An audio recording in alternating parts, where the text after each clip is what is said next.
La finale de la 60e édition de la Coupe nationale ivoirienne opposera le club Omnisport de Korogo à la société Omnisport des Armées le 29 mai prochain au stade Félix Houphouët-Boigny. Le CO Korogo a validé son ticket après sa victoire 2-0 face à Ozao Complexe Sportif de Bingerville.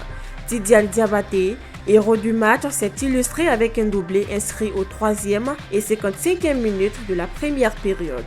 De son côté, la SOA a obtenu sa qualification au tir au but 4-1 contre la SEC Mimosa après un match nul vierge. Cette affiche inédite promet une finale ouverte entre un CO Korogo en quête d'un premier sacre et une SOA désireuse de retrouver le sommet du football ivoirien qui ne sont qu'à leur première rencontre en finale de cette compétition.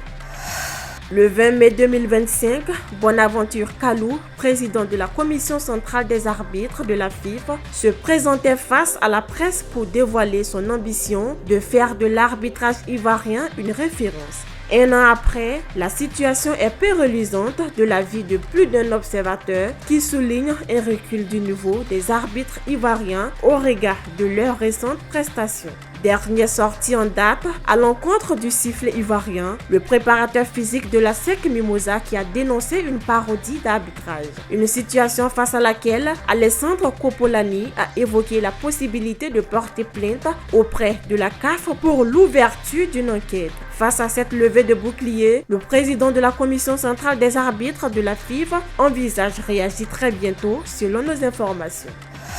Si l'aventure s'est arrêtée pour Eric Bailly dans la course au titre du meilleur joueur africain de la Liga, elle continue pour Nicolas Pepe. À l'issue des votes, l'Ivoirien fait partie de la liste des 5 prétendants au titre. Auteur d'une fin de saison notable, avec 3 buts et 2 passes décisives, il a contribué à la qualification de son équipe en Ligue des Champions. En face, la concurrence s'annonce rude avec la présence du tenant du titre, Iñaki Williams, Akpo Adams, Karl Eta Eyong et son coéquipier Pape Gueye.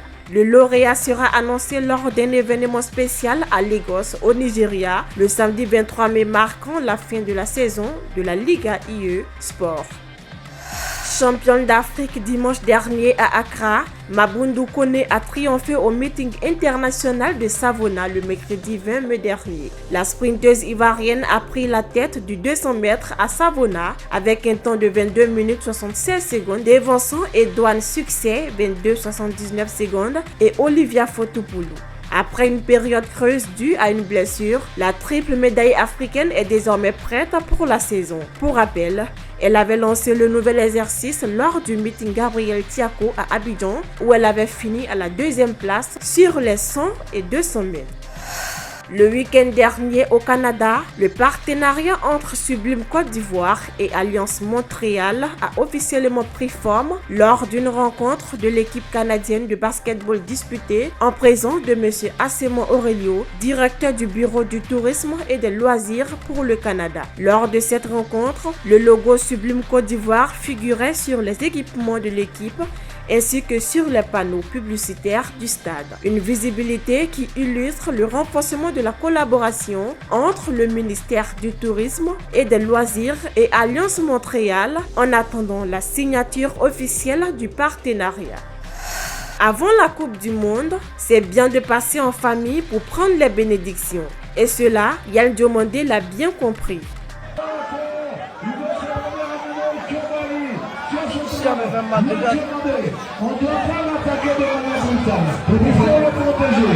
Voici Yann. Yann qui a ce ballon.